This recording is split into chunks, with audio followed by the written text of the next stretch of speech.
আসে।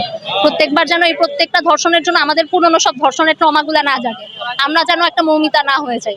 36 ঘন্টা ডিউটি শেষে যদি আমরা কোথাও একটু নিজের সেফ প্রিমিসে তার বিচার হয় নাই, সেই জন্য আমাদের বারবার এখানে এসে দাঁড়াতে হয়। It's not just for Moumita, it's for any woman out there who suffer. হচ্ছে তা তখন হয় নাই, তার মানে ইটস আ গুড সাইড।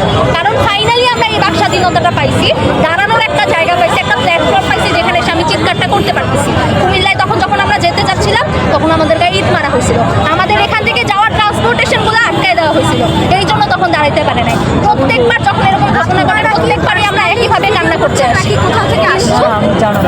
প্রত্যেকবারই আমরা একই কান্না করতে আসি, কিন্তু এতদিন সেই স্টেজটা এত ক্লিয়ার ছিল না, সেফ ছিল না। সেই সেফটিটাও we made sure, we students made sure, অবশ্যই with the help of the all the other people out there. সাধারণ জনগণ না থাকলে সেটা সম্ভব হইতো না, কিন্তু এখন সেই সেফ স্টেজে তাই এই আন্দোলনটাকে এত প্রকট দেখাচ্ছে। কারণ আন্দোলনটা সবসময় ছিল, এই বিচারের দাবি সবসময় একবার যেন এই প্রত্যেকটা ধর্ষণের জন্য আমাদের পুরনো সব ধর্ষণের ট্রমাগুলো না জাগে, আমরা যেন একটা মৌমিতা না হয়ে যাই। 36 ঘন্টা ডিউটি শেষে যদি আমরা কোথাও একটু নিজের সেফ প্রিমিসে